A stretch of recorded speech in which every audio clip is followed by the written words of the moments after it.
এইখন হৈছে আমাৰ গাঁৱৰ বাৰী। যিহেতুকে ইয়াত থাকা নহয়, মই ভাবিলোঁ কি কিবা এটা কৰা যাওক। সেইবুলি ভাবি প্ৰায় 100টিমান গছৰ পুলি আনি বাৰীখনত ৰোপণ কৰিলোঁ। চেগুন আছে, মেহগনি আছে, এনেধৰণৰ বহুত কিবা কিবি। তো গছবোৰ অলপ অলপকৈ ডাঙৰ হ'ব লৈছে, দেখি ভাল লাগে মনবোৰ।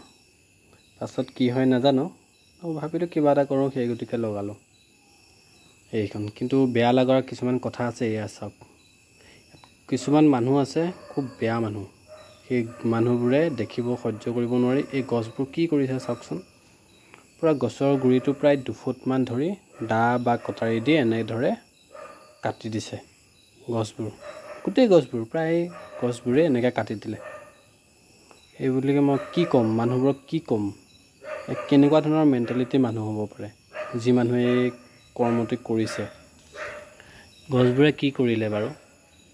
উঠি অহা গছৰ পুলিবোৰ এনেকৈ কাটি দিছে গুৰিবোৰ। কিছুমানৰ আগবিলাক কাটি দিছে, কিছুমানৰ এনেকৈ গুৰিবিলাক কাটি দিছে। পূৰা মানে দা বা কটাৰী দি এনেকৈ ঘঁহি কাটি দিছে। তো কেনেকুৱা ধৰণৰ মেণ্টেলিটি মানুহ নাজানো, হয়তো বহুত বেয়া মানুহ হ'ব পাৰে, বহুত পেট লেতেৰা মানুহ হ'ব পাৰে, নাজানো। বিচাৰটো মই একো কৰিবলগীয়া নাই, যিহেতুকে মই দেখা নাই বাৰু।